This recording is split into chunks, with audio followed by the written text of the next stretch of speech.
This show may contain explicit language and/or spoilers.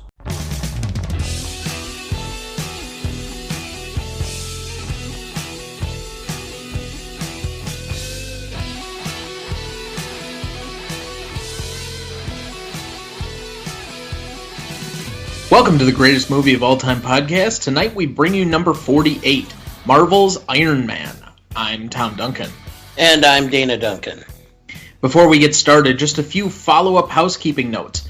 First, we have a new email list for each new episode. If you'd like to be a part of that, contact us at greatestalltimemoviepodcast@gmail.com.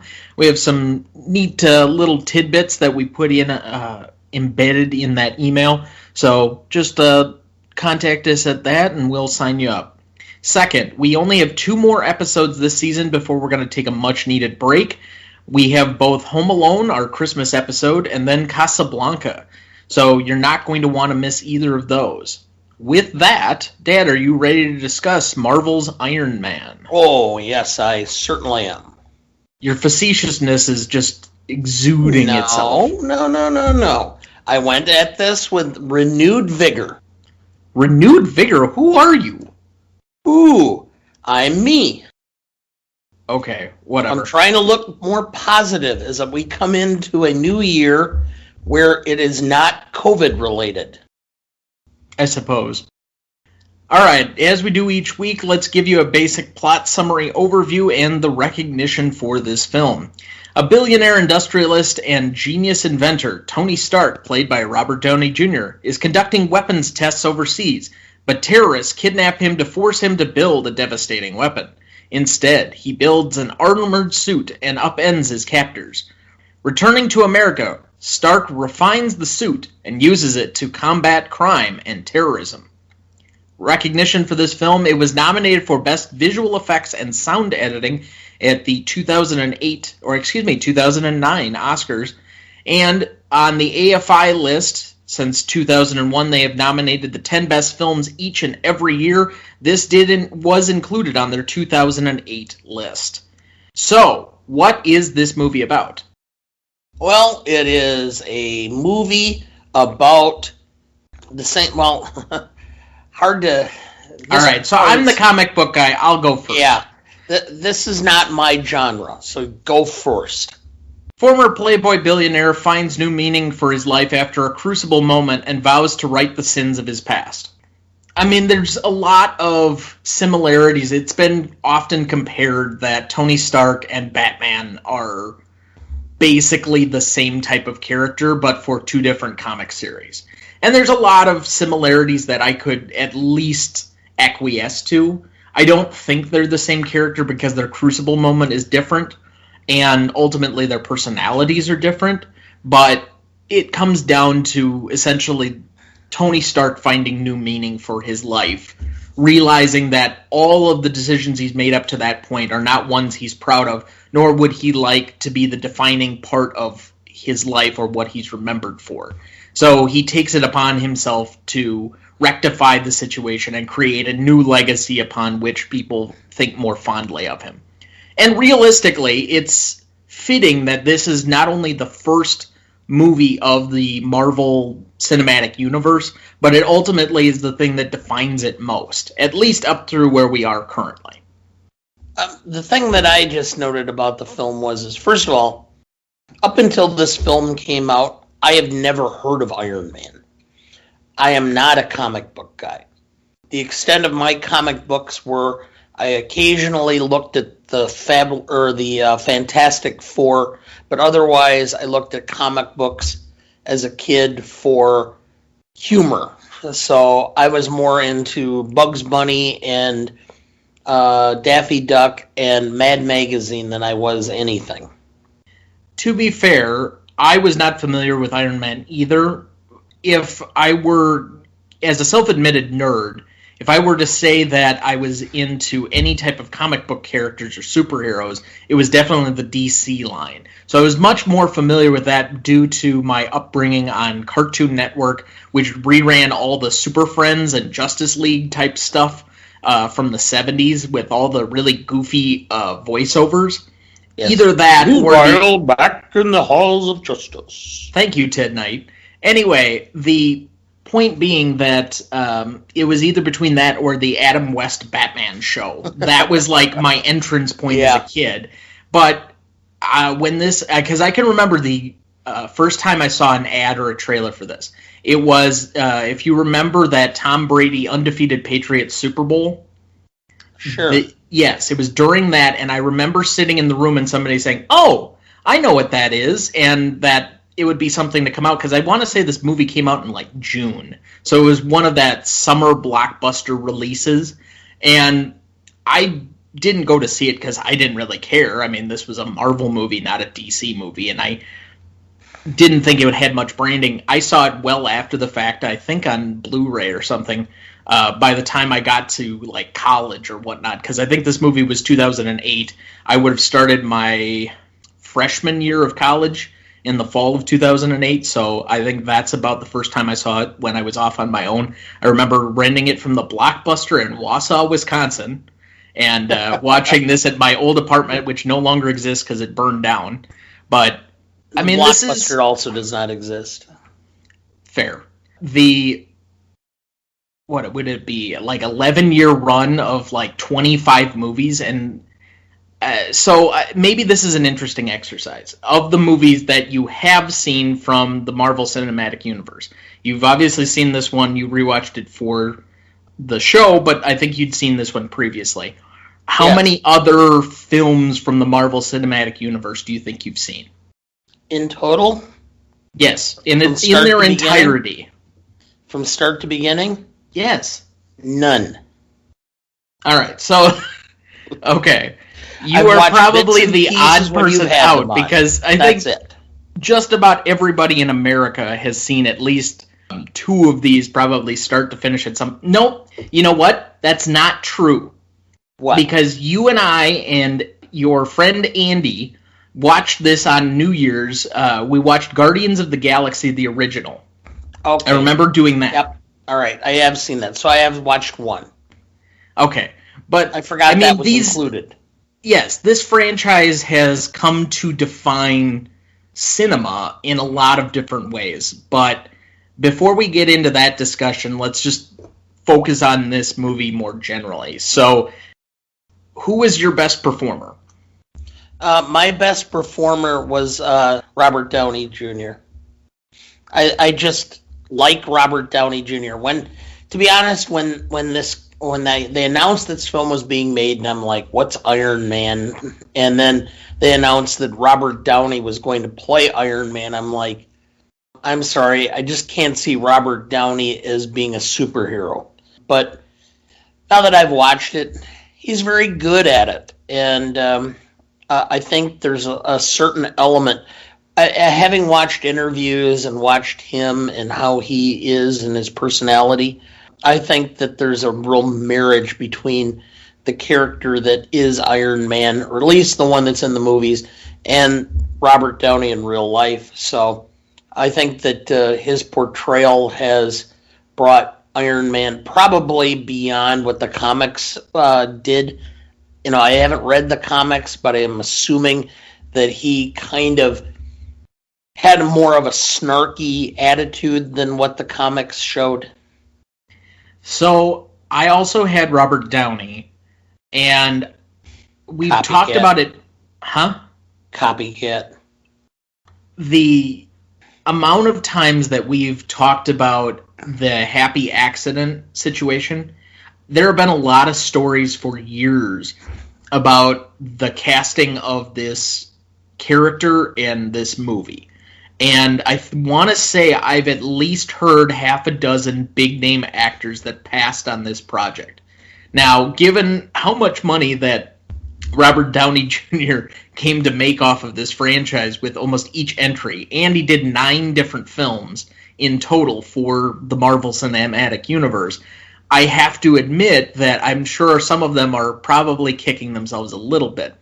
But at the same time, I think Marvel kind of lucked out in finding somebody that didn't have a lot of other associations going into this property that they could make their primary character and thus carry the franchise, But then simultaneously, he does just such a great job not only portraying the character, because I'm not a comics reader necessarily. I enjoy superheroes, I enjoy comic book characters, but I very rarely read an actual comic book.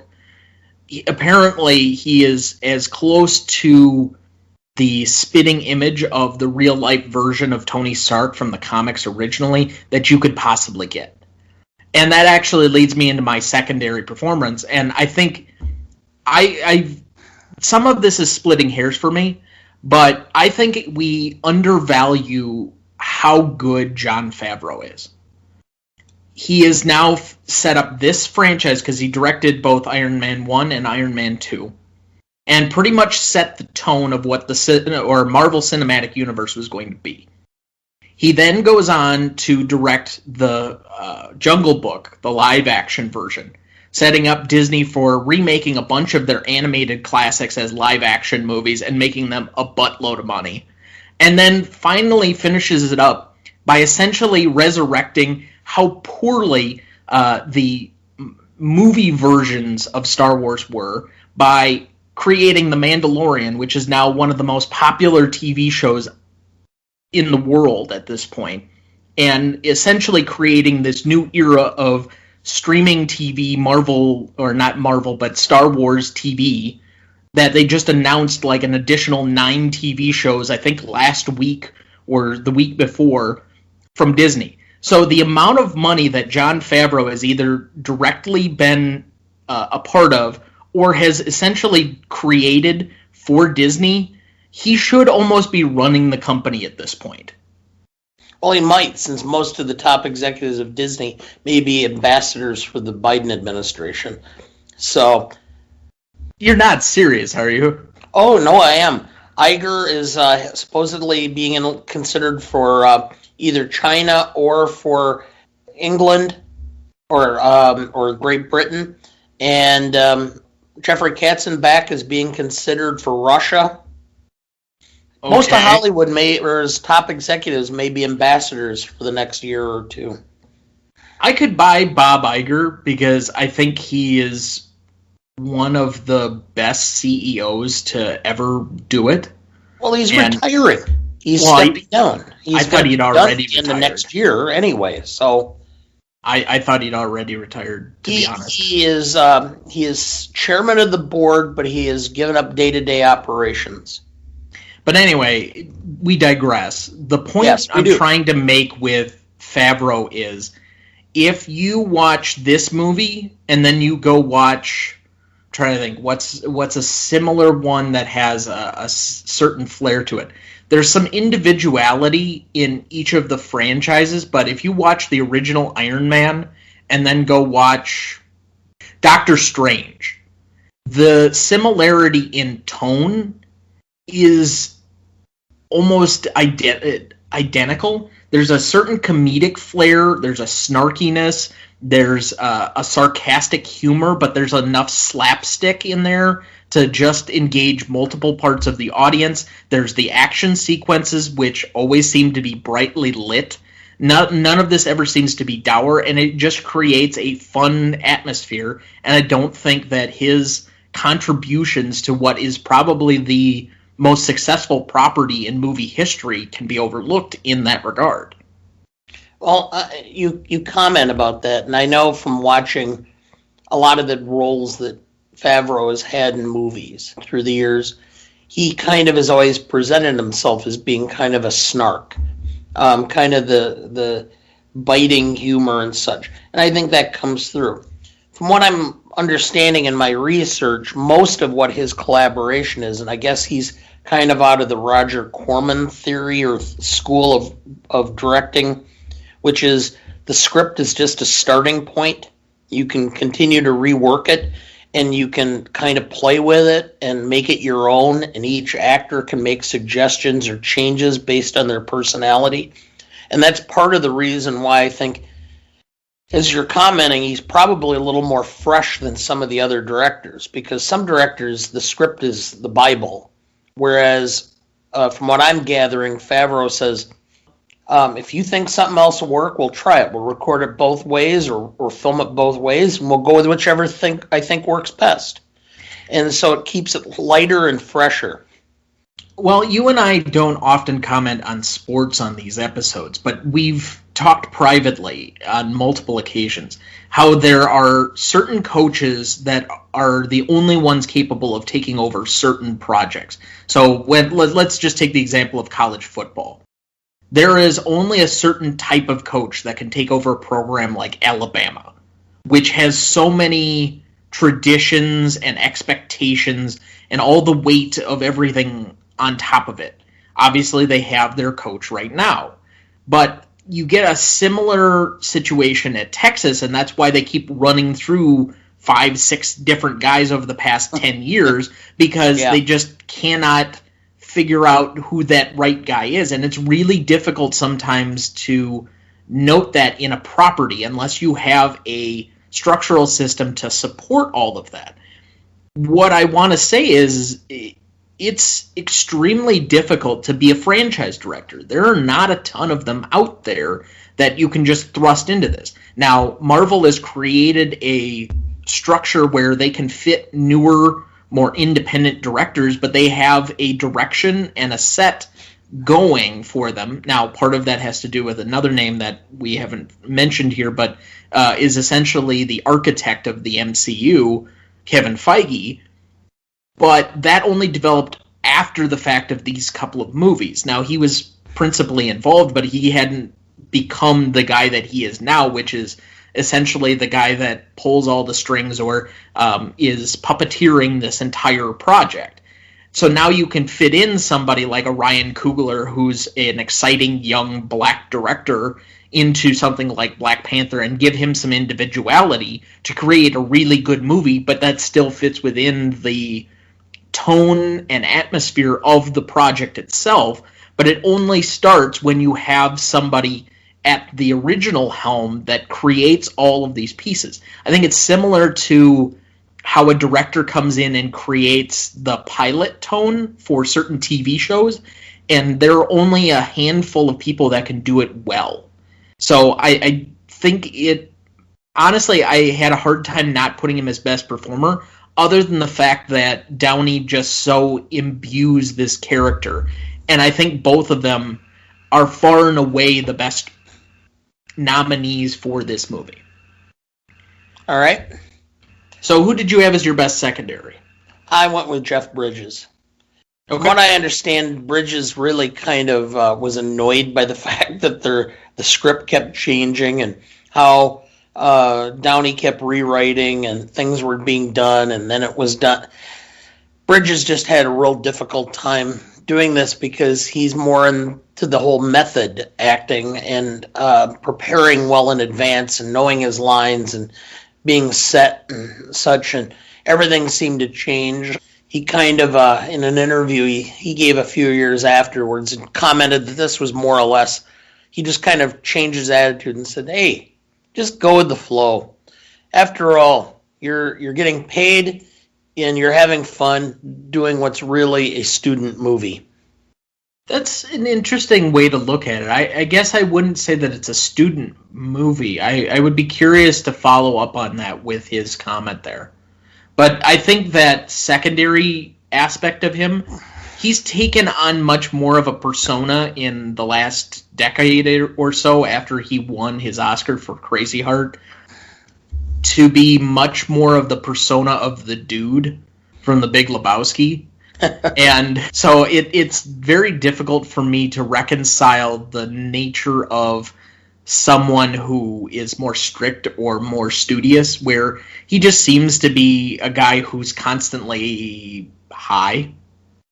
Well, and unfortunately right now he's got lymphoma and is in chemo treatment. But even then, his comment was, because I saw a post on Instagram where he said, doing well, man. He's got a new dog or puppy that he's hanging with. He shaved his head because of the chemo. But even then, you kind of he's kind of just an overgrown kid. Yeah, and I think he's found peace with his life, which is enjoyable to recognize, but obviously we wish him well and, a decent recovery and all of that. He's just an interesting fit in the bigger universe of what this was. I think him being in the first movie makes more sense than him being in the 13th movie of a Marvel franchise. Well, yeah. And I mean, he's had somewhat of an interesting life. After all, his dad did have to stop sniffing glue. Fair enough. Most charismatic award. I gave it to Robert Downey. I don't really know how you can nominate anybody else because, frankly, there is nobody else that can simultaneously be a dick to everybody in the movie and yet make you like him. Yeah, I know, and I think I would agree with that, but I'm going to also give us a 1 to him and 1 B to somebody completely out of the limelight. Clark Gregg, the guy who plays Agent Coulson. There's just something about that guy. He just gives a sense of like, this guy has something hidden behind him, and he's just, you just know there's something else there, and he's not as clean cut and as quiet and refined as he appears, and you know that there's going to be much bigger roles and bigger situations for him to come. And so to that extent, I really liked him and thought he did a really great job. His casting in this, because everything about him has kind of almost a wry smile. You're absolutely correct. Given that you haven't watched the other movies, he does have a much bigger role. I won't spoil it for you, but by the time we get to our eventual Avengers episode, which is another one of these that we're going to be doing, let's just say that there's a big portion in that movie for him. Okay. So. I just thought he's really good in the role, and he has a presence on the screen. Yeah. And there's a reason he ended up getting his own TV show for a while on ABC. Yes. All right. Let's go to Best Scene. I'm going to nominate the escape from the prison camp. Oh, damn you. Well, you could definitely talk about it, too. I mean, sure, fine. Whatever. Well, I think that's where the movie really starts to take off. Obviously, I think the way they flashed back to that sequence, so they open it up and they kind of drop you into the middle of that, and then the explosions and all the things that are happening, then they do the backtracking, and they get it all the way back up to that present point. But where he really creates Iron Man for the first time, and he pops out, and that's like that big action sequence, and you're just kind of pumped up going through that whole thing where he just lights everybody on fire and then takes off and has that moment where he's in flight and escapes the camp and everything's successful to get him out of there. I think that's the one moment where not only the first act really ends, but gives you that inkling of what's to come with the rest of the character. And it's a great closing sequence. It's actually a great way to have plotted out the entire script to end on that note, because that's about 40 minutes into the film, 45. So that's a good breaking point to give you that one really cool action sequence that says, all right, now you have my attention, here's what's to come. I'm going to go with the scene of Stark and Pepper on the balcony almost kissing. I'm like, why? Why didn't you finish? What was the purpose? Why did you stop? I'm kind of like, was it the goop? Are you just going to be like facetious the whole time and just poke fun at all of this? No, but every time I watch her anymore, all I can think of is her goop.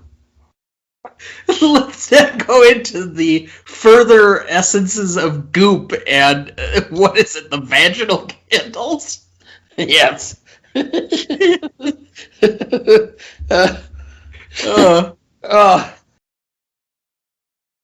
All right, I'm going to go with First Flight. I think it's the next big action sequence where you have to go through this in stages as he creates the suit, as he becomes the character. It's a lot of the tropes in these first introduction movies where you get the character in action for the first time. And taking flight as the superhero is always that kind of mythical moment. There's that trope a lot in Superman movies. You get it the first time, like Spider-Man is web-slinging in the Sam Raimi movie.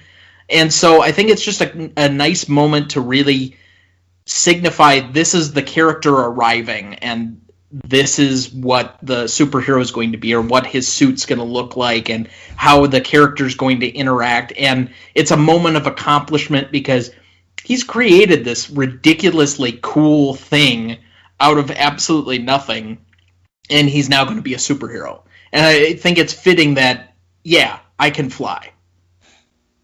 Well, I'm going to nominate the Jeff Bridges "I'm a bigger Iron Man than you are" scene, because ultimately Jeff Bridges gets so caught up in the power and everything, he kind of loses sight of all the nuances that have to occur whenever you take on new technology to make sure it works. I thought it was funny, the ice problem, and he's plummeting. How he managed to actually survive that, considering the circumstances, I'm not sure. I know how it had to go that way for the movie and the climactic ending, but ultimately, I would have thought it would have been just as funny and entertaining to have had him just crash and die based on that ice. Yeah, I'm not really certain why they didn't go with that, because it is kind of a fitting, oh yeah, Tony outsmarted him kind of situation. This guy had every advantage in order to beat him. And ultimately, I think that is something of the hero character, that they have to be outmatched and ultimately find a way, either through smarts or something clever, to figure out a way past the antagonist. And it's just much more successful. In that way, I think it ends up being that. But I also think you need that climactic ending with the flickering arc reactor in his chest that signifies his heart and all of that stuff in order to make it, more cinematic. But I kind of agree with you that they could have ended it with that, and it makes just as good a sense. Yes. Just me. So the next one I'm going to go back a little bit further before my first nominee, and it's start creating the arc reactor. Because when he's kind of tinkering around, and I think it's one of the indicative moments of what Stark becomes in the rest of the MCU. He's not just Iron Man, but he's also Tony Stark. And he's the guy creating all of the gear and the cool gadgetry, and he's clearly smarter than everybody else. Obviously, there's a line later on in the movie. Tony Stark created this in a cave with a bunch of scraps. Well, yeah, because it's Tony Stark. Tony Stark is somehow like this super genius beyond the capabilities of apparently everybody but Bruce Banner to outthink and create in ways that nobody else has the capacity to. And I think it does set up a lot of his character, particularly for sequences like any of the Avengers movies, where he's creating all of the tech that's available for the rest of the Avengers. It's just that small moment where we get a eventual expansion on his capabilities. I don't know, maybe the next movie they could bring him back and he could create an electric car. What's your next one? I like the scene with Leslie Bibb, the interview where she's like in his face, and the next thing you know, they're like in the bedroom going at it, and then she wakes up and the computer is giving her instructions on how to leave and how to, what about going away. I just thought, boy, there's the ultimate in smooth. The guy is able to fend off adverse press, turn it into a conquest, and then duck out before anything has to be done. I mean, it's the ultimate cool. I know that Stan Lee is in this playing supposedly Hefner, but that is a Hefner type scenario. Fair point. I think it is one of those sit up and take notice moments of the playboy aspect of Stark's character.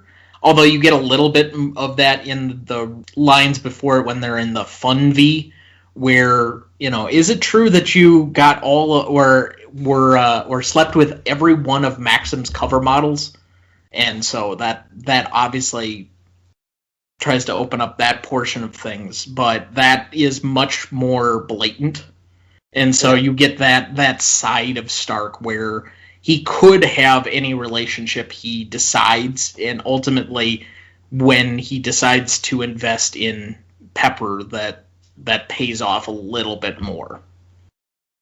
So I'm going to go with what's ultimately my nominee for favorite scene, and I think it's when you get the fully actualized Iron Man for the first time. It's him rescuing Gulmira / the training exercise.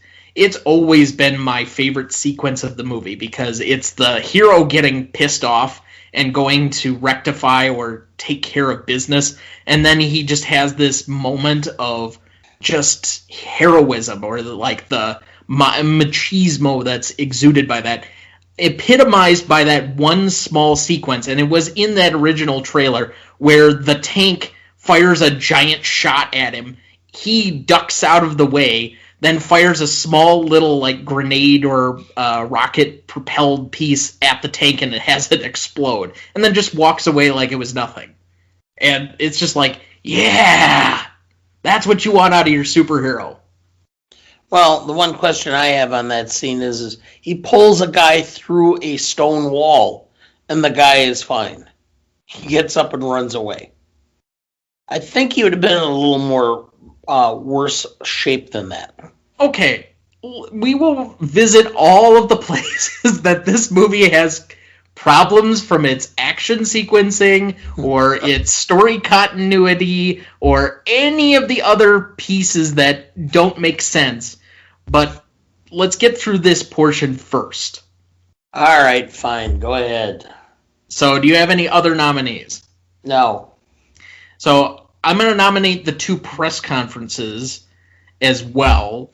I think they're good bookends to drive the narrative of the character. You don't often get the reason why I think a lot, or this character resonates a little bit more than the average character, has partly to do with the altruistic nature. Despite his character flaws, he somehow is unconventional in a lot of ways, but ultimately makes the non-self-serving, non-monetization, non-investor move, and decides to shut down his weaponry in order to make the world a better place.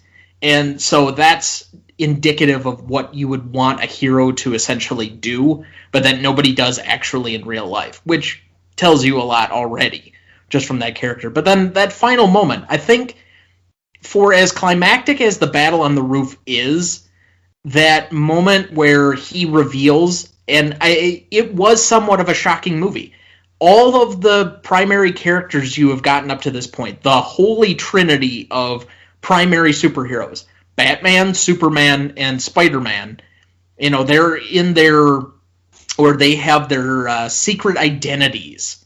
And so they're always very protective of that, and only certain people can know who they are, and they always have to be self-sacrificing. Whereas this guy, I am Iron Man. Close scene. And it's like that pump-up moment, and somehow it works, that bravado carries through. Now, part of it is also the choice to have Iron Man, the Black Sabbath song, on top of it, but it was a great close to the movie. The last one I want to do, and I think it's just noteworthy to nominate it, because it was eventually a staple of the Avengers series, is the cutscene at the end, or the end credits scene, it's been more commonly called. But the scene with Nick Fury and the Avengers Initiative. It's maybe 30 seconds, but I think that might be one of the most impactful scenes. It's not my best scene, but it needs to be at least generally discussed, but I'm sure it'll come up a little bit more later. So out of these, what do you think was the best scene, though? The escape. I think it was well done. I thought it was heroic. I thought it really got you on the side of Stark and really got you rooting for him to take on the role as being the avenger of evil, the fighter of bad motives, the guy who was going to ultimately come through in the end and right the wrongs that have been created in his name up until that point. I'm going to go with First Flight. Ultimately, I think there is a lot to be, or that needs to come through in a scene like that. And I think they did it incredibly successfully. And the sheer enjoyment and enthusiasm that you can tell in Downey when he takes off and he flies for the first time, I think that's a magical moment for not only the character, but just a superhero movie in general. And so I think that ends up being a nice midpoint for the entire movie that ultimately endears you to the character more than almost anything else, I think. I already gave my favorite scene, but what was yours? I really enjoy the exact same scene, which is I thought was the best scene, which is the escape, because I mean it really got you motivated to like, hey, yeah, this guy is really gonna accomplish something. So I thought that was the scene I enjoyed the most for that reason. Okay, my most indelible moment has a lot more to do with things that came after it, but it's the final moment of the movie. Well, at least the main portion of the movie, not the ending sequence, but it's I Am Iron Man. And that does come up later, hopefully not a big spoiler for everybody else, since Endgame was the biggest movie in the history of cinema last year, when we could actually still go to theaters, but that obviously does have a bigger impact, and because of that movie and how it all started and everything else, it is the thing that I probably remember most from this movie. What was yours? The ending itself, I guess, to some extent, simply the climactic scene on the roof, the fighting of really... Jeff Bridges represented greed, corporate greed, and the fact that ultimately he came to understand that greed and his own behavior was not appropriate, and he was able to fight even against overwhelming odds, since he was a bigger unit and able to do more and all this. He was ultimately able, by wits and tenacity, to overcome the ultimate greed associated with corporate greed. All right, we will be right back after this commercial sponsor. And now I want to tell you about Anchor. If you haven't heard about Anchor, it's the easiest way to make a podcast. Let me explain. It gives you smart creation tools that allow you to record and edit your podcast right from your phone, tablet, or computer, and helps you distribute them to all the major platforms like Apple Podcasts, Google, Spotify, and more. Plus, they help to hook you up with sponsorships like this one, no matter the listener size, which will help you fund your podcast. And best yet, it's free to use. Look, if you've ever had an itch to talk and express yourself about a topic you like, there is no better time than 2020 to do so. I've started 2 podcasts this year alone, including this one, and we use Anchor for each and every episode. So what do you have to lose? Download the free Anchor app or go to anchor.fm to get started making your own podcast today.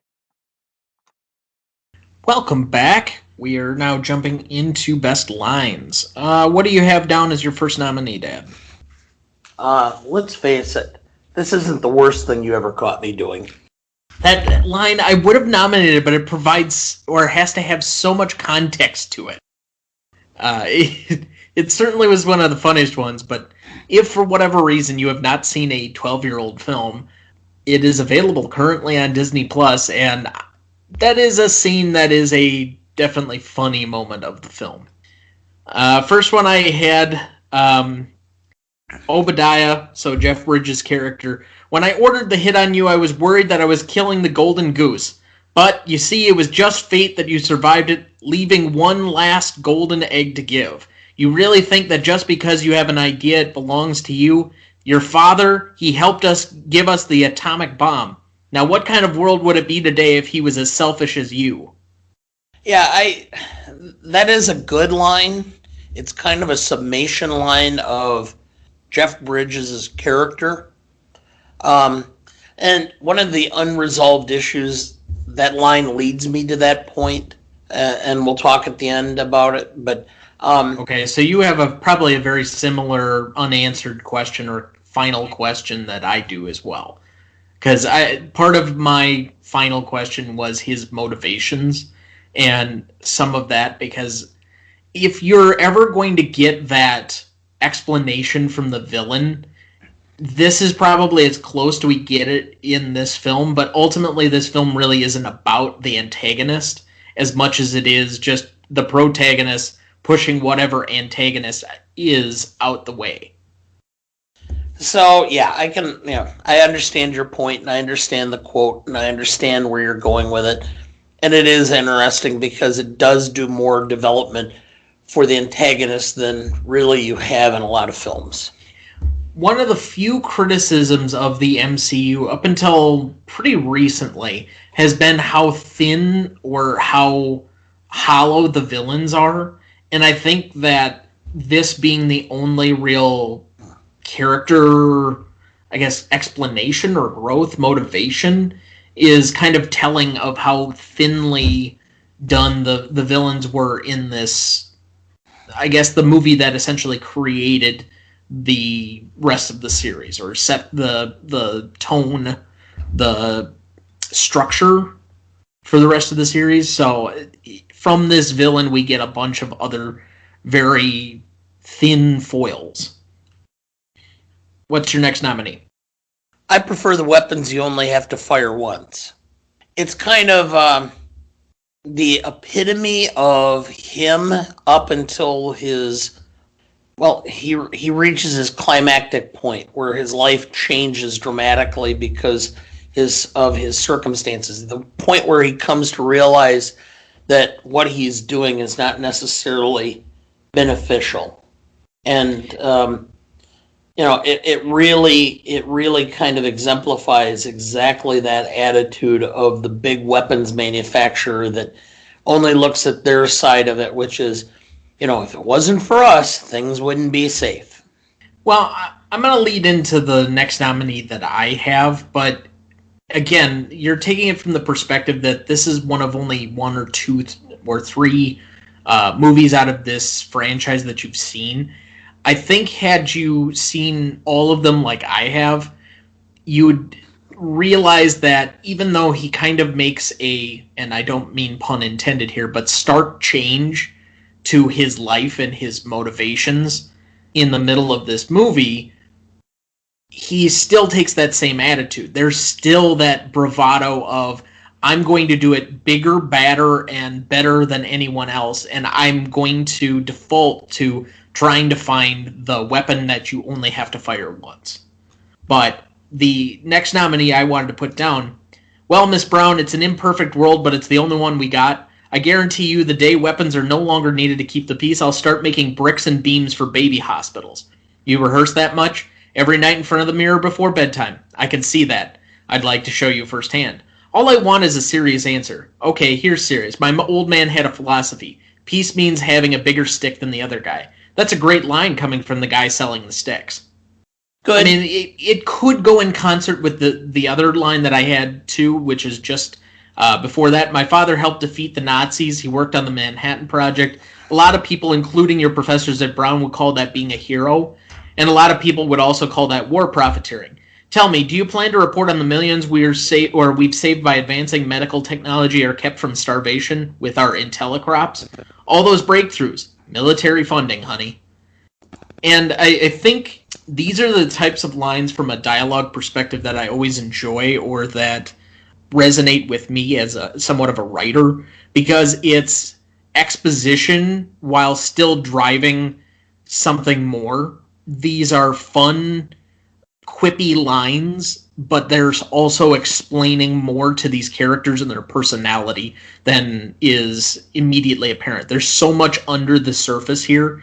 He's a weapons manufacturer. He's got an attitude. He's a clearly comfortable person with himself.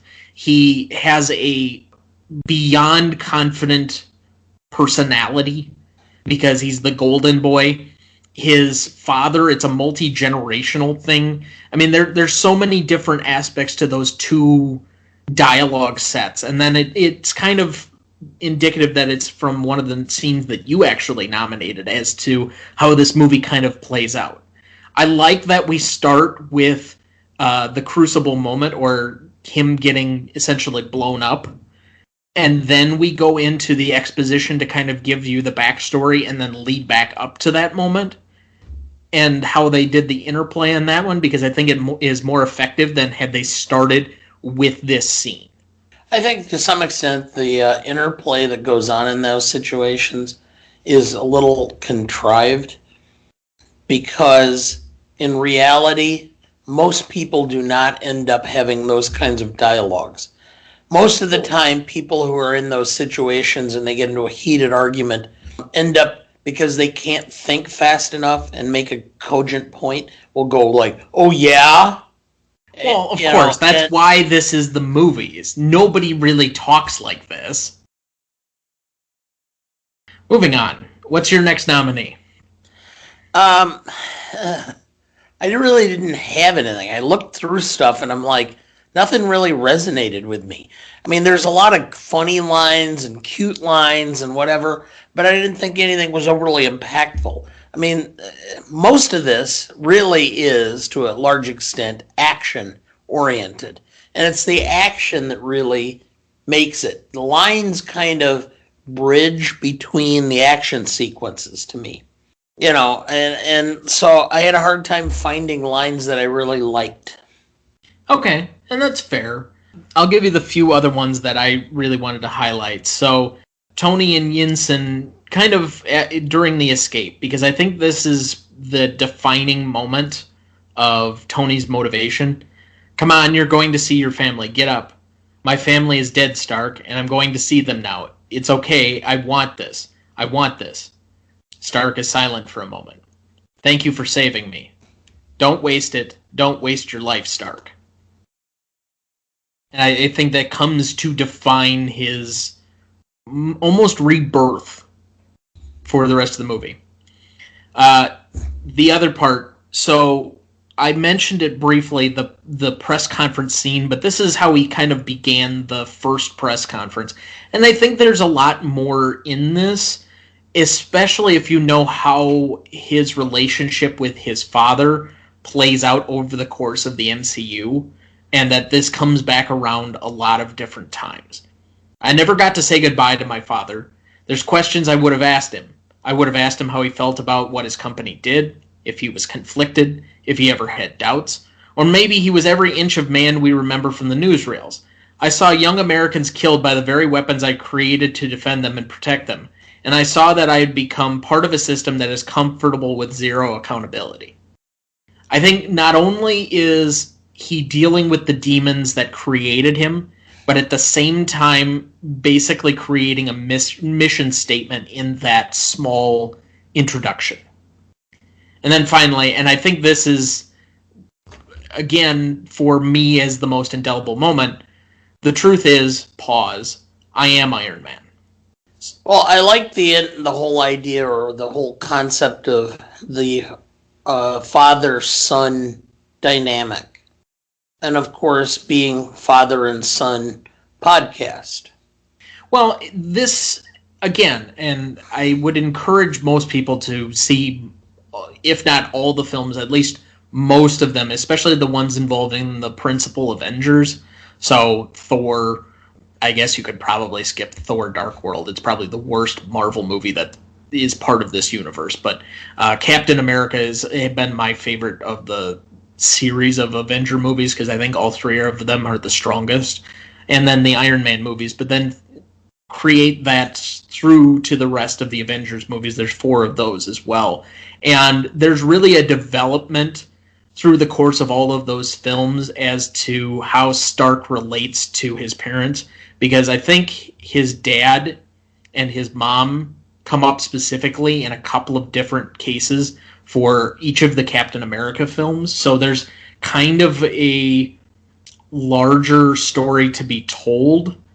And given that his company and everything he's gotten is from his father, especially you can see the development of this plot line in Iron Man 2 as there's a much different relationship to his father and how that plays out and how that has to expand in order to understand who Tony Stark is to get his eventual climax at the end of the last Avengers movie.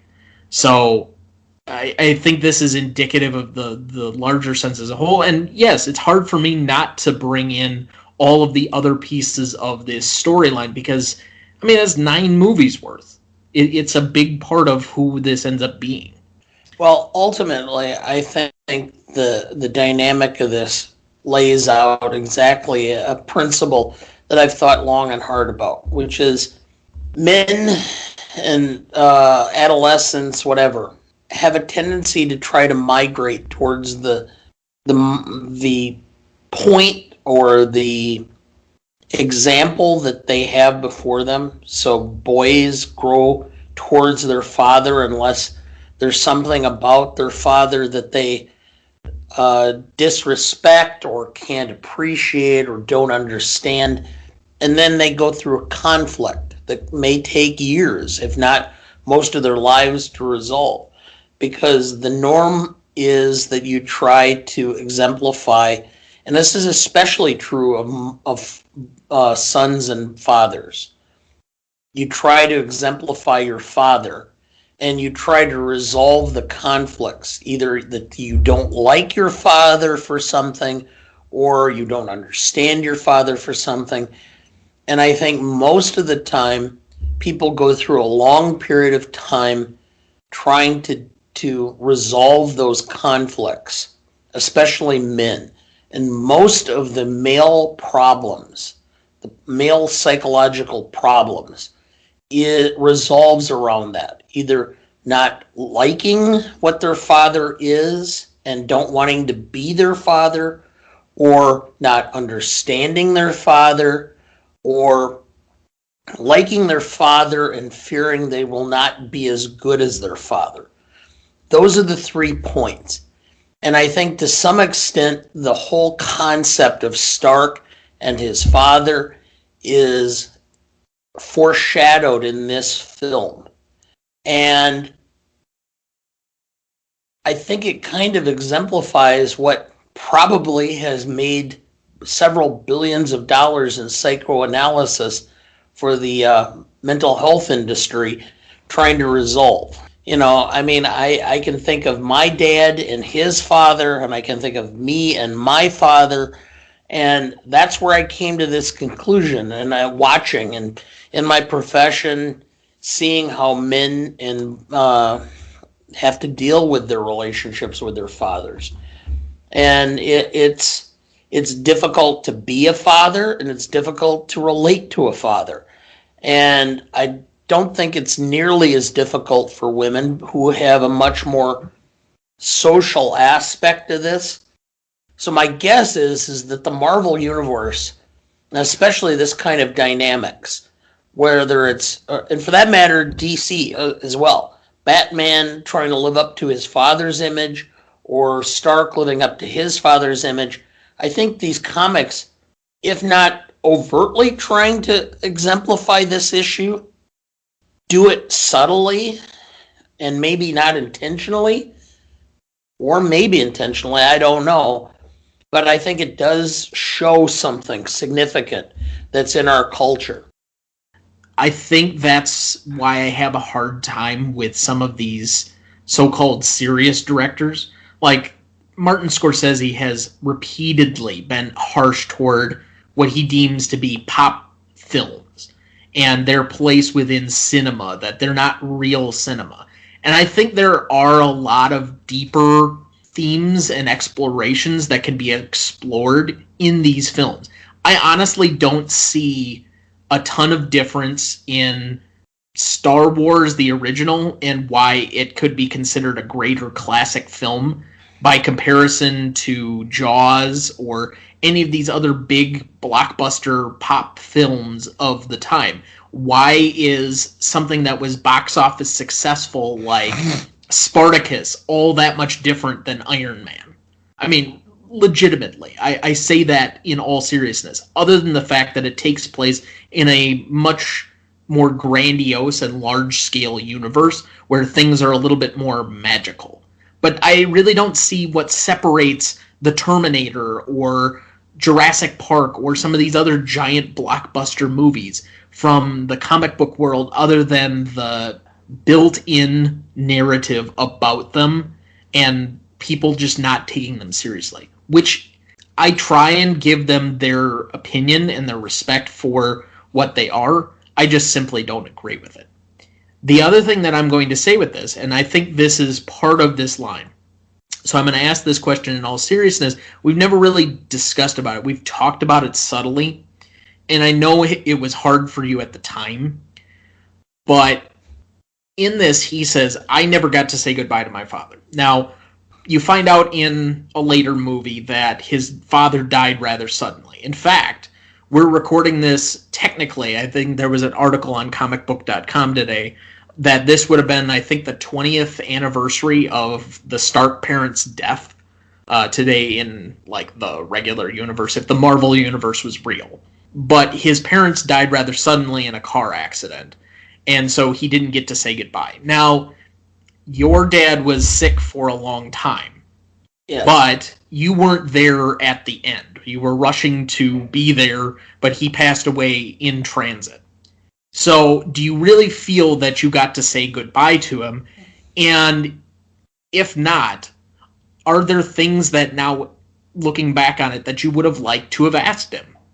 No, because when you know your father is ill and may die at any moment, he had cancer and was in hospice.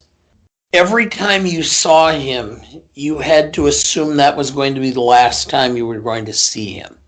And so I was able to prepare myself and to tell him things and to say things. And even then, even though it had advanced to his brain and he had been really lacking in cognitive abilities for the most part towards the end, I know that the nurse held the phone up as I told him I would be there as soon as I could and that I loved him. And the nurse said he reacted to that. I really believe that he was able to understand that part. So, no. It's different in that circumstance because you can prepare for it for a long period of time. Whereas my mom died of a heart attack suddenly and unexpectedly. That was much different.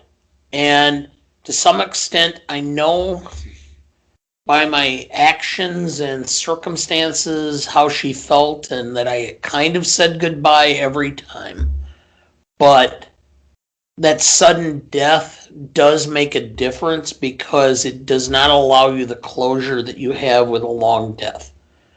It's much more grueling to go through a long-term death than it is a sudden death. The sudden death is more painful and quicker, but you tend to recover. But I think the aspects or the results linger much more than the long-term death because you're able to come to terms with it over a period of time. So I look at it as having the advantage and the disadvantage of having death of both parents in completely different ways because I understand so much about them and can relate. And ultimately, I'm going to say this, which is something that I realized after my mom had gone about 10 years before my dad. And after the funeral, and I was driving back, you guys were smaller yet, and in the van we were driving at the time. And I got to about, he lived in Beloit, we live in Wisconsin Rapids, about 3 hours apart. And I got to about Portage, which was about 2 hours away. And I came almost to the point where the highway splits. And something revelation hit me at that moment in time, which is that once your last parent goes, you no longer have a youth. As long as your parents are alive, you can go back to the childhood you had. But once both parents are gone, it becomes your past. And you now realize you are the patriarch of the family, and it changes you.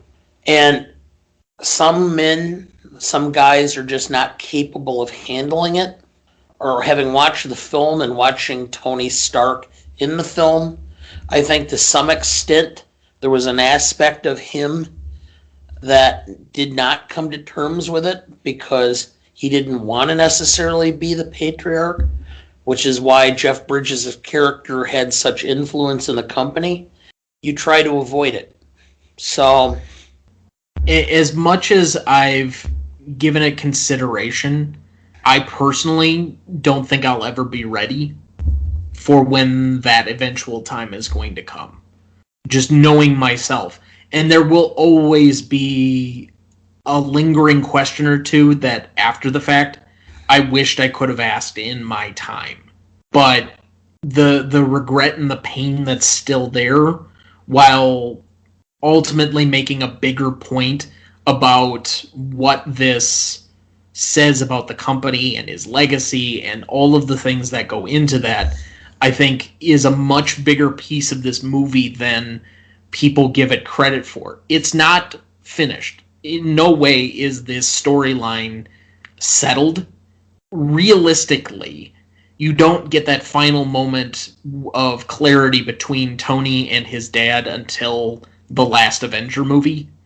But this is clearly something that comes to define the character and how they relate. And I think there's no coincidence that this came up, even in a movie that it clearly was not the focus of the movie. So out of the ones we've nominated, though, now that we've taken that rather large aside, what do you think was the best line? Boy, it's kind of hard to go back to the lines after we've gone into the abyss. Understood. I don't know. I'm having a very difficult time going back to the lines after this conversation, to be honest. All right, so I'm just going to leave them up generally then, and we're just not going to pick one. I'll leave that up as the total of all of them, and they can all be taken from whatever face value anybody wants to put on it. I'll just nominate a couple of these other ones quickly for funniest line. You've been called the Da Vinci of our time. What do you say to that? Absolutely ridiculous. I don't paint. And then also, so you must be the famous Pepper Potts. Tony still has you doing his dry cleaning? I do anything and everything Mr. Stark asks of me, which includes, from time to time, taking out the trash. Will that be all?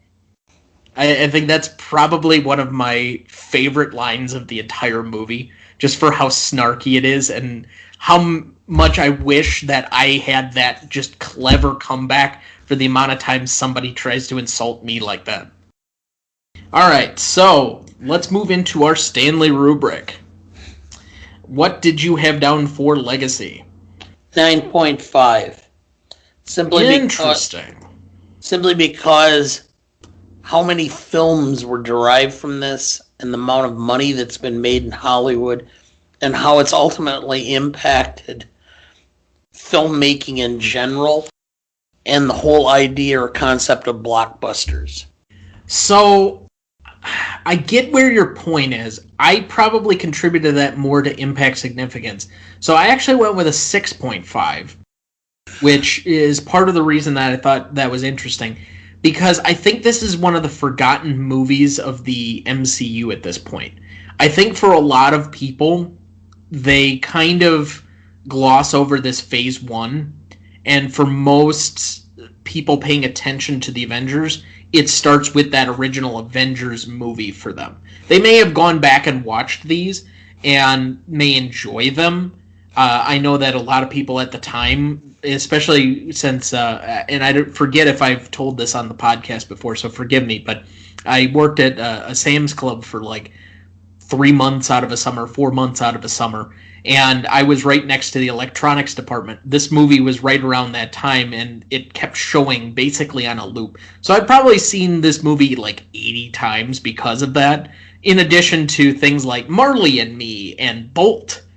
You know, great films of cinema history, along with Spider-Man 3. Woohoo! But anyway, the point I'm trying to make is that a lot of people that were around me actually liked having this movie on by comparison to half of those other movies, because this is a very rewatchable movie. Obviously, we're not in rewatchability yet, but just putting that forward. So I think this did have an audience and a crowd, but it certainly didn't grow into what it was eventually.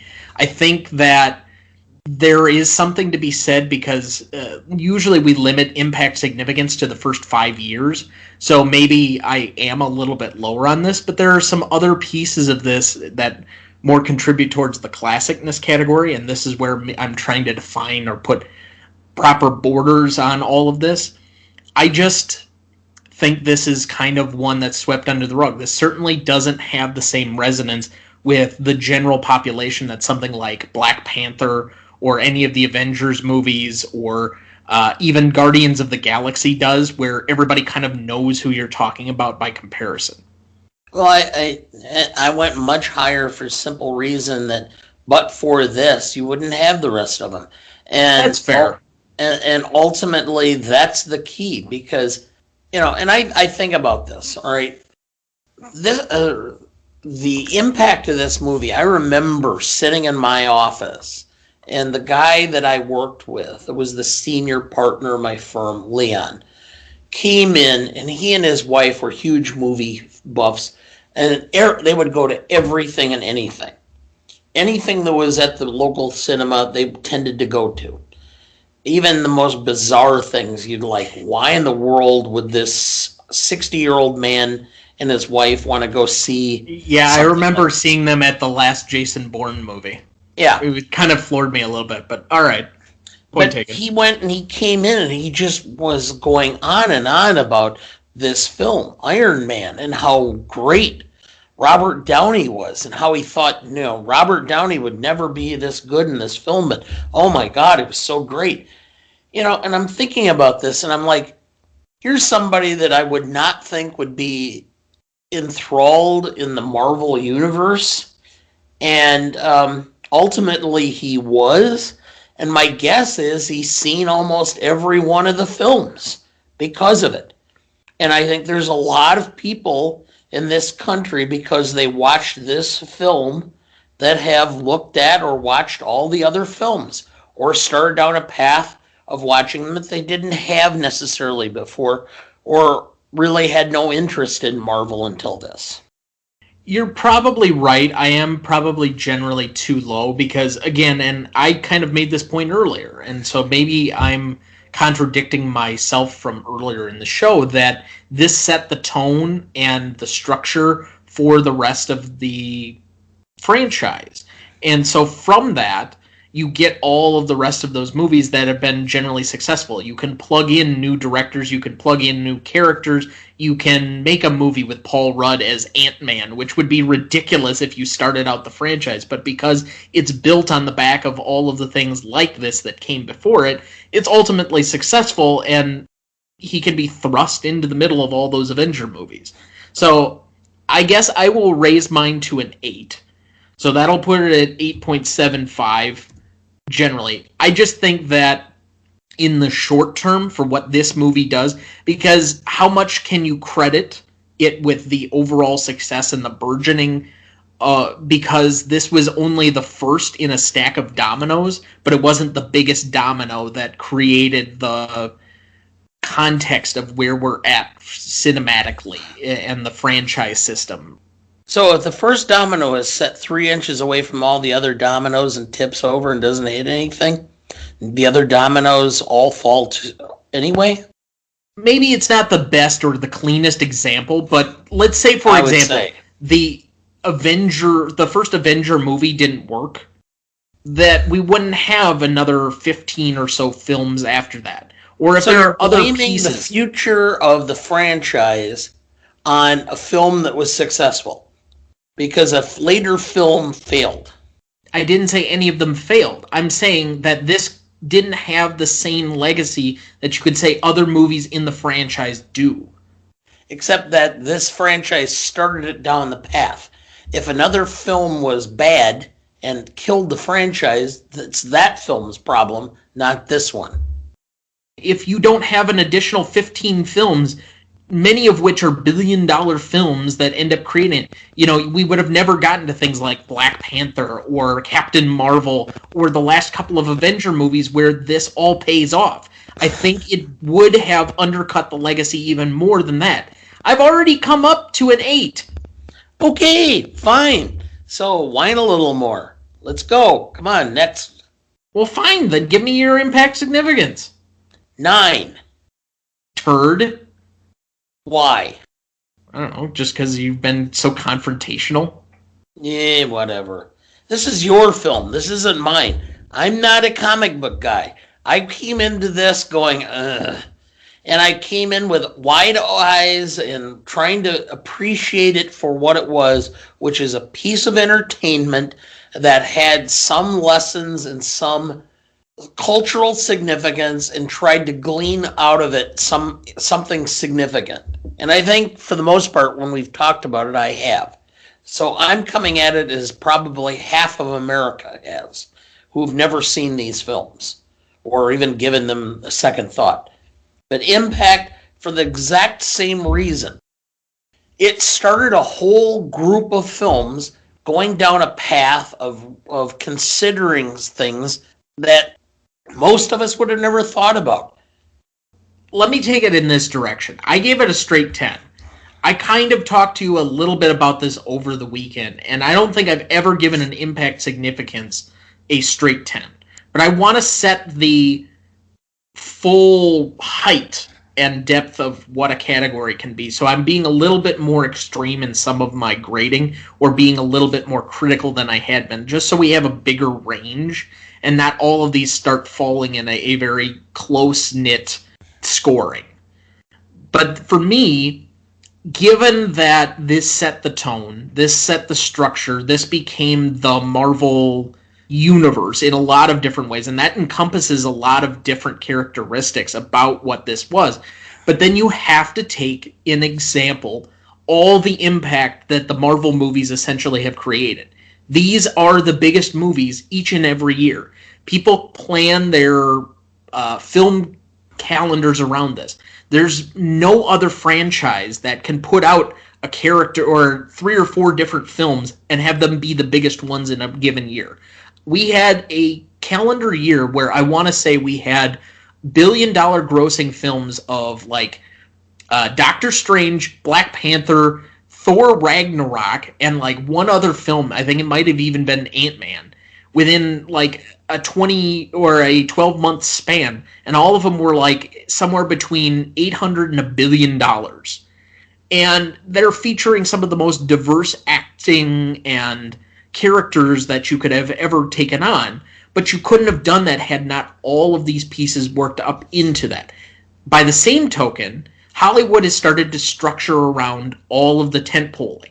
The franchise system and the IP that everybody keeps trying to buy. It's why Disney ended up buying Lucasfilm, because they wanted to build IP around Star Wars, which is a built-in brand. You don't have to create the audience. The audience is pre-existing because they're going for these huge money-making machines.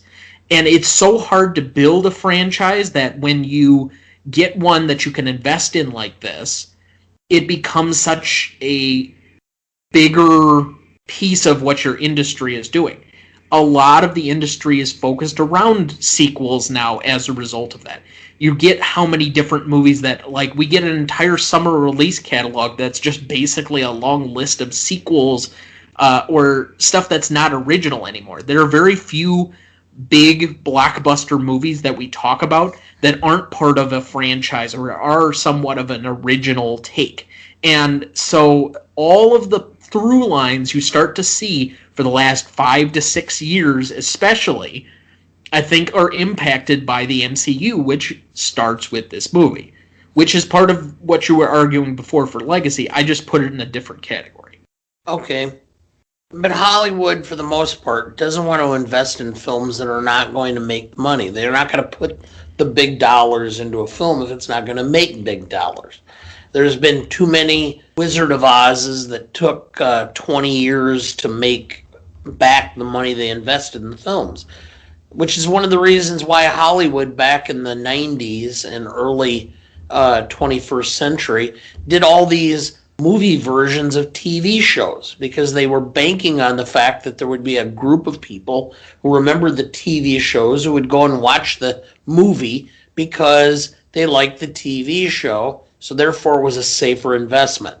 So to that extent, that's why we're talking about all these sequels, because it's a fairly safe investment. You know, if you put the dollars in to this film based on the previous films, you're going to make your money back. And yet I've seen how many times that they've tried to repeatedly do this and had so many flops by thinking that this is somehow the greatest thing.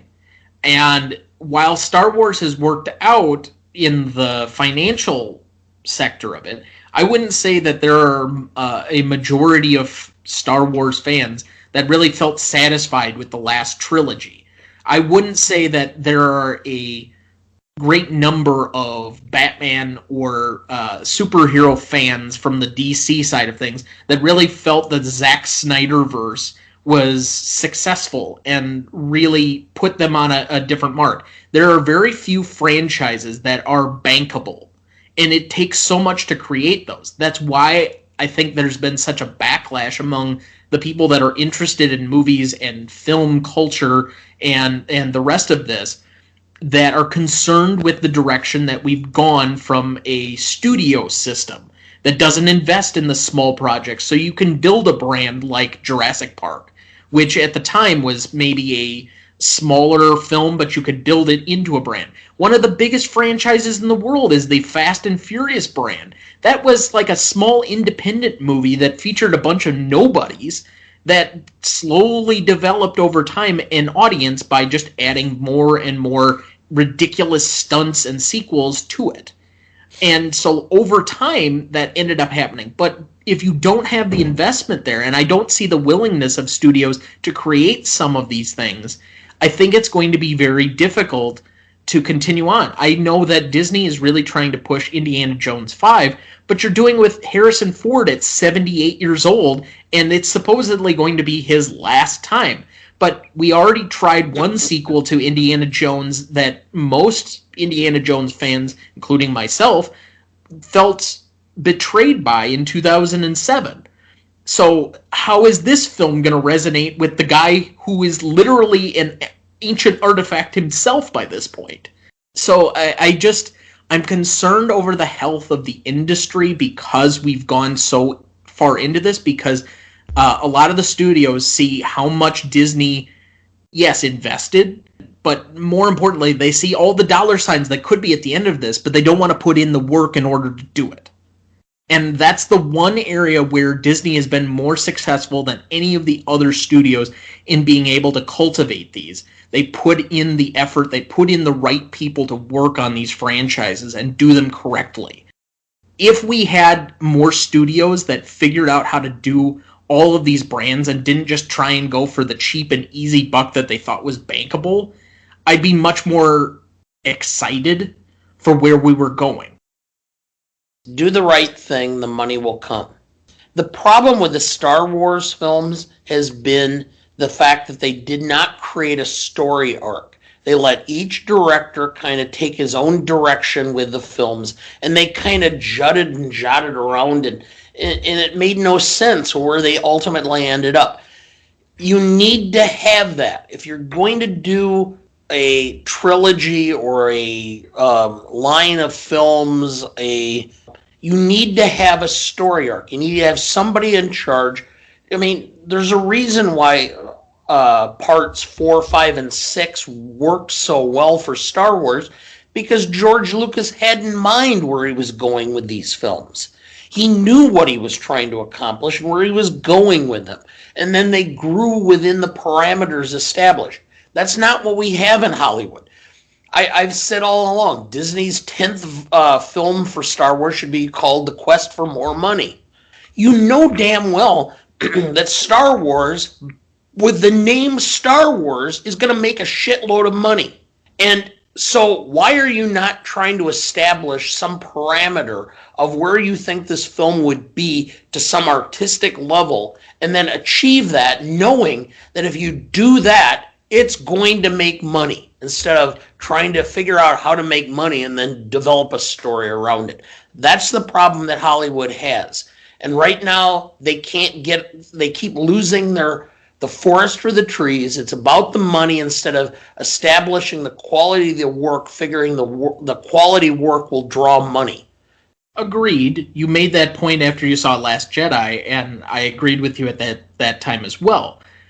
Ultimately, what this seems to be more often than not is franchise camels that are put together by a committee instead of having somebody that really wants to put out a good quality product, or putting the right people in charge. And they're not worried about the movie so much as just, the quality of the movie so much as the quantity of the movies.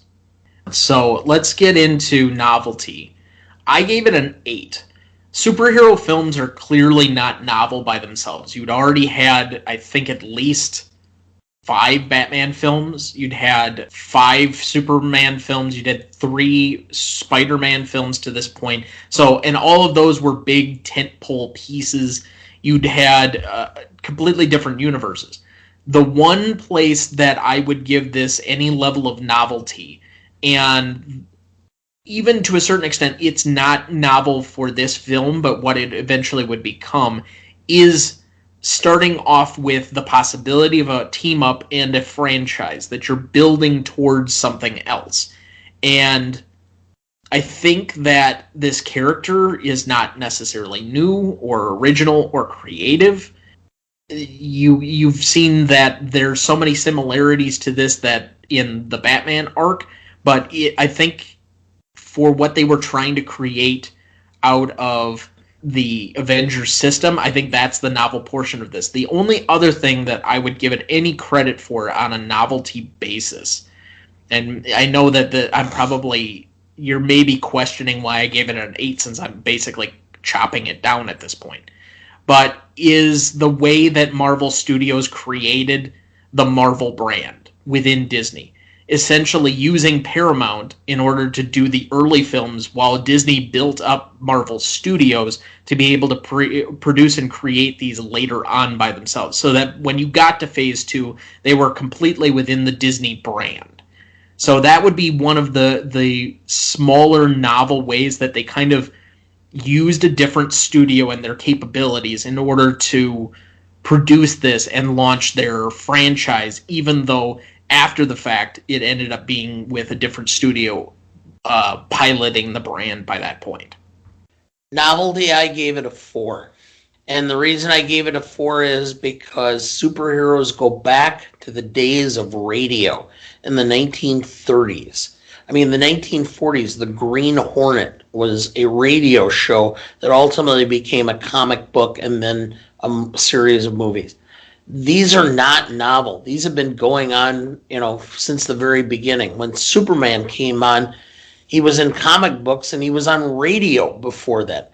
This is not novel at all. The only novelty in this is the fact that it went into an area where, instead of the DC comics, which is Superman, Batman, etc., this went into a different area that was not as common. That's the only novelty. So I gave it a 4 because of that. So again, we've been talking about how we need to make sure we have some differentiation. And so I'm sorry, that's where I come from, because for the most part, superhero movies and comic book characters have been a fairly safe genre for movies for a long time. The one place that I will say it's novel is, you kind of mentioned it at the top of the show, you didn't have any built-in knowledge of Iron Man. Whereas with Spider-Man, you have some association, or there had been something leading up to that. I don't really remember there being any animated shows or any major properties or pieces of Iron Man that you were establishing. And so for this to be ultimately a successful film for this property and build off the back of it, that is one part that I'll give it a little bit of credit for the novelty of it. But I also understand your argument. So it's good to have a range of things where you and I are not agreeing. Let's go to classicness. I had an 8 because I think it really did establish basically 10 or 12 to 15 years of cinema in Hollywood. So I gave it a 4. So we flip-flopped on the novelty classicness conversation.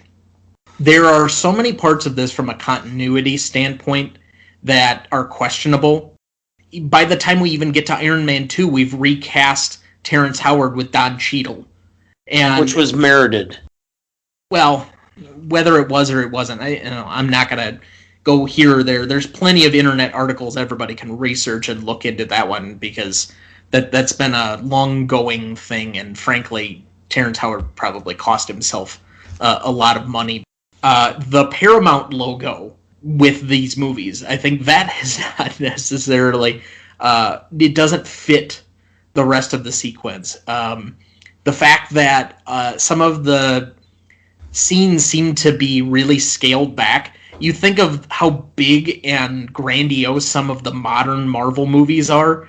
They're nowhere near as small scale or even as grounded as this movie is. I mean, this movie is one of the few where you could say, oh yeah, I could see this actually happening somewhat in real life, where you get a playboy billionaire that decides to invent a military-grade suit for himself in order to become a superhero. There's at least some grounded realism in it that is not apparent in a lot of the other ones, because a character like Doctor Strange, who is part of the quote-unquote multiverse and is the Sorcerer Supreme, is much more ridiculous. And as we continued to build out, I mean, by the time we got to the third film, we had what was a Norse god who existed in a completely different realm with a magic hammer, who was the god of lightning and thunder. And I mean, yes, we got to these rather ridiculous points, which you were able to take that trip because of this film, but it's certainly not one of those that I would say ages all that great. The playboyness and kind of there's a lot of adult content, whereas the modern Marvel movies are much more oriented towards kids. This is one of the few where I would say this was probably a more PG-13 type of movie by comparison to some of the other ones, which are a little bit more kid-friendly. The kind of insinuation of some of the adult content doesn't necessarily age well by comparison to the other films. And so there are just some pieces of this that I think don't fit in with the rest of the brand if you try and compare and contrast on a classicness value. I don't think there's anything cringy necessarily. There's just some pieces to kind of pick off and just scrape away or chip away at the overall structure or sculpture in order to get that. So I went with a 4. Which is why, of course, your exact arguments is why I came up with an 8. For the exact same reasons, but I look at it a different way. This film fits more in the line of all the other films. The Superman films, the early Batman films that had George Clooney and... Hey, no. Most people would like to forget George Clooney and the bat nipples. Yeah, okay. This fits more within that group of films that came out through that time. So that's one of the reasons why I gave it a classicness, because in order to have anything that went beyond this, you had to have some sort of a connection. It's like you can't just... It's kind of like jumping into cold water. If you jump into cold water, you start to hyperventilate. For most people, and that's being the people of my age during this time frame, you throw them in there and they're going to watch this film. If it goes too far, and where I've seen some of the films go, that I've watched bits and pieces of with you in the more later Marvel universe, I would have walked out and said, I'm done with this. This is crap. Makes no sense to me. I don't see this. This is a transitional film, and which is why I gave it the 8 for classicness. Rewatchability, this one's pretty easy for me. As I've mentioned before, I've seen this movie I don't know how many times at this point. It's ridiculously numerable, and the fact that I was not only willing but kind of excited to do this movie because it was our first superhero one and it kind of fits in with a little bit more modern role, I gave it a 9.5. You would think that maybe I'd give it a straight 10 because it really is not a film that I have difficulty revisiting. It's one I can easily pop on at almost any time. It's just that this is not necessarily, when I go to watch Marvel films or the Marvel Cinematic Universe, the one that I'm gravitating toward first. There are a couple of other ones that are a little bit higher on my scale, the go-tos that I would go to first before I go to this movie. So I just knocked it down a half a point to 9.5. How about you? 5.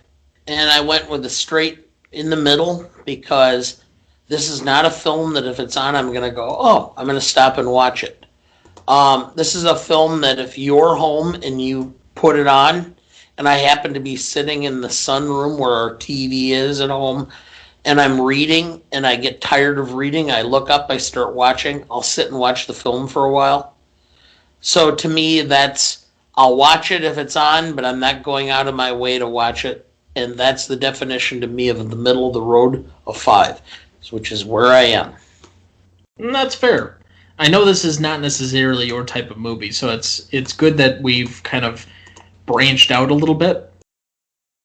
Just to revisit for the audience, that's 8.75 for legacy, 9.5 for impact significance, 6 for novelty, 6 for classicness, 7.25 for rewatchability. This had a 91% audience score on Rotten Tomatoes, which adds 9.1 points, for a total of 46.6. Okay. And we've had a lot of differentiations in scoring, so good. So, remaining questions. What do you have? We kind of have already hinted at it. Well, my biggest question is throughout the film, they talk about his father helping develop the A-bomb as being this great thing that we accomplished. And for most Americans, I understand, probably it saved 1 million casualties by invading Japan. But if you lived in Hiroshima or Nagasaki, that's not necessarily a great thing, is it? And no. So I guess I have a little bit of a pause when people start talking about the great accomplishment that was the Manhattan Project. No, I think it is a much larger, more philosophical discussion than we usually give it credit for in its usage, in the world it's created, its philosophical applications, all of the existential aspect to it. So I think it's a much different conversation, and I guess that would be one area where it might have created somewhat of a cringe moment, now that you mention it. So I already hinted at mine a little bit ago, and for me, one of the ways in which this is clearly a different film from the others, I mentioned it before, but the revealing of yourself as the superhero. By comparison to all the ones that came before it, with the exception of maybe the X-Men, and I guess the Fantastic Four technically was outed because of the circumstances of their creation, but the superhero revealing their secret identity or who they really are and living that outwardly is a very different change. So I guess if I were to ask a question, and it's pretty much unanswerable because Marvel never bothers to really answer it, and you can maybe make some good educated guesses based on his personality, but why would you reveal yourself? I think the best question I've ever had, the best answer I've ever had to this one is, Tony does not do anything quietly. He wants the celebrity status. He wants the recognition and the outwardly love that he would get for being a superhero, because ultimately that places him number one on like deity status in the world at large. That's about the one thing I can really put my finger on. In other words, he's Charles Foster Keynes. No. Seeking the love that he never got as a child. No, I think he just enjoys the adoration. I don't think he needs it. I think there's a difference. And ultimately, I think, again, not to get into a movie we haven't reviewed yet, obviously we will be doing at some point Citizen Kane, but the problematic nature of Kane is that is his tragic flaw, that he ultimately cannot find the affection he seeks from a public standpoint because he doesn't actually love himself. And so all of these assumptions, all of the women that he ends up being with, his child, his first wife, his second wife, his partners, all the people he lives somewhat of a public life for, become the tragic moment because ultimately they will never satisfy that need that he has to be loved, because he's never going to be satisfied enough to allow himself to be loved. I think that's a difference. Whereas Tony Stark is somewhat of a hammy type character where he gets a lot out of the self-adulation of the public crowds, but I don't think that is his deeper need or true desire is for affection in a public sense. He enjoys it, and he likes to live in that confidence and bravado, but I think ultimately there are different things that drive him, and that's why I think there's a separation or a difference. The other remaining question I have is, ultimately, and maybe you have a better sense of this than I am, because I think that you kind of hinted at it before, but why would Obadiah want Tony dead? He kind of hints at it before, that he was concerned with killing the golden goose, but the entire company is based upon Tony's development and his genius. So why, I guess the only guess I would have is there's a line in that final battle that's also part of that like cliche antagonist monologue, or the comic book villain monologue that you almost seemingly have to have, that explains their entire motivation up to that point. I've been carrying you for 30 years. Has he? Yes. Because you don't understand. There's a difference between being the genius and being the one who builds the company. They're different. The idea guy is not necessarily the guy who's the nuts and bolts. And it's every person who's developed or been involved in a company, every lawyer who has been in a situation where they're an associate and they think they would like to run their own show because they're in control. They can do it what they want and how they want. And that's the aspect of this. He looked on it and said, this guy, or Stark's father, was the idea guy. He came up with all the great ideas, but he left it to me to develop the company that became a multi-billion-dollar company. And now his kid is the same thing. Why wouldn't I want to take control of what is really my creation? You're just the figurehead. You're the person who gives the ideas, but I'm the one who makes them profitable. I suppose I can see that. It's just harder for me to relate to it, so I don't know, maybe in a different sense if we ever reviewed this a few years down the line, although I guarantee the numbers will change the further we get away from this movie.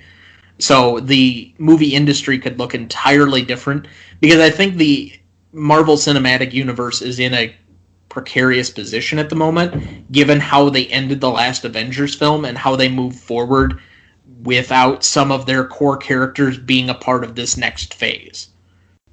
I wish we could talk longer, but I'm expecting a friend for dinner. Next week we are discussing a holiday favorite that I have to admit I don't remember ever seeing, and at least not since I was a very little kid, Home Alone with Macaulay Culkin. That's going to be an interesting watch for us, so So make sure you are subscribed to this feed for that one next week. Just hit the follow button on whichever streaming service you use to get your podcast. If you'd like to get a hold of us, again, please email the show at greatestalltimemoviepodcast@gmail.com. That's greatestalltimemoviepodcast@gmail.com. The Greatest Movie of All Time is a production of Ronnie Duncan Studios. Our show is mixed, edited, and written by Thomas Duncan. Our music is thanks to Purple Planet Music. Our technical provider and distributor is Anchor FM.